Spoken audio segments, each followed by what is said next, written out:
Welcome to this explainer. Today, we're diving straight into a truly historic moment, the complete works of Swami Vivekananda, specifically focusing on his Volume 1 response to Welcome at the World's Parliament of Religions.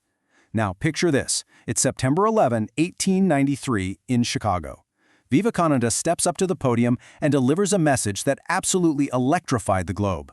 We've distilled his core message into this explainer so we can understand exactly what he said and why his words resonated so powerfully across the world. Let's kick things off with that iconic 1893 greeting. We really need to look at how he first addressed this massive, formal Chicago audience, because it instantly set a tone of profound unity. He opened with just 5 simple words: "Sisters and Brothers of America." And I know that might sound basic to us now, but at the time, it was a massive departure from standard, stuffy formalities. With that one universally welcoming phrase, he bypassed all protocol and expressed this unspeakable joy. He instantly established a warm, familial connection with the Western audience, breaking down geographical and cultural barriers right out of the gate. Following that amazing greeting, he formally extended his thanks, and he did it on an incredibly vast scale. You see, he wasn't just speaking for himself. He thanked the crowd on behalf of the most ancient order of monks in the world, the mother of religions, and literally millions and millions of Hindu people across all classes and sects. So right from the start, he's establishing that he speaks for a deeply diverse and incredibly ancient spiritual heritage. Then, he takes a quick moment to politely acknowledge the other speakers up on the platform with him. He notes that some of those delegates from the Orient, or the East, pointed out that men from far-off nations brought a very specific and vital concept to the rest of the world, and that concept was toleration.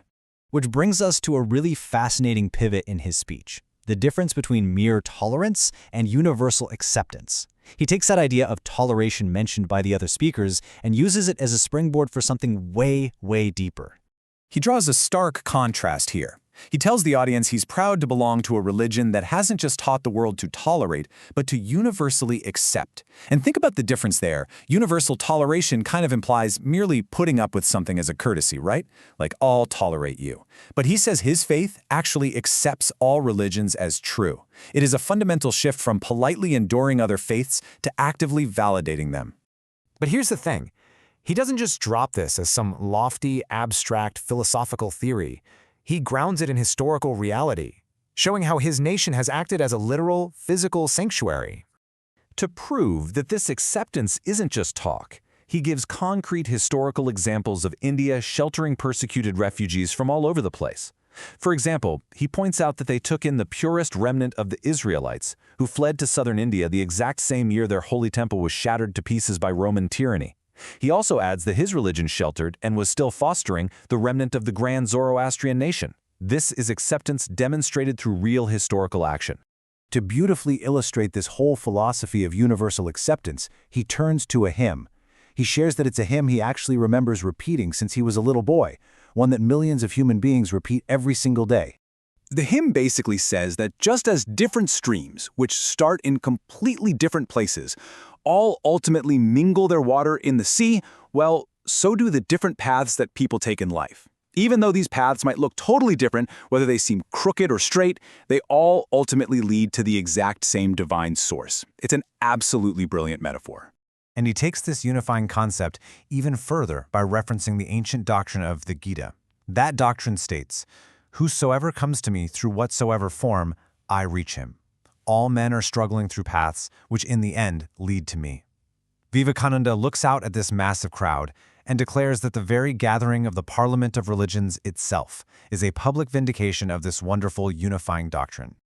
Okay, so up to this point, the explainer has focused entirely on unity and acceptance. But right here, he issues a very dramatic, stark warning about the enemies of that universal acceptance. He identifies what he calls 3 horrible demons that have long possessed our beautiful earth, and he names them explicitly: sectarianism, bigotry, and their horrible descendant, fanaticism. He's calling out the exact ideological forces that stand in direct opposition to the universal acceptance he just described. And he definitely doesn't mince words when spelling out the historical toll of these forces. He says these demons have literally filled the earth with violence. They've drenched it with human blood over and over again, destroyed whole civilizations, and sent entire nations into absolute despair. He paints a very urgent, grim picture of systemic violence caused by a lack of tolerance. Looking back at that dark history, he makes a really powerful counterfactual claim. He says plainly that if it hadn't been for these horrible demons, human society would be far more advanced than it is right now. Think about that. He's arguing that uncharitable feelings and sectarian divides haven't just caused pain, they've acted as an anchor, literally holding back the advancement and progress of human civilization.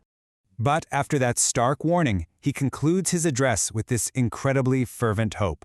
He tells the crowd he hopes the bell that tolled that morning in honor of the Convention Acts as a death knell for all fanaticism, for all persecutions, whether they're committed with a sword or a pen, and an end to all uncharitable feelings between people who are ultimately wending their way to the exact same goal.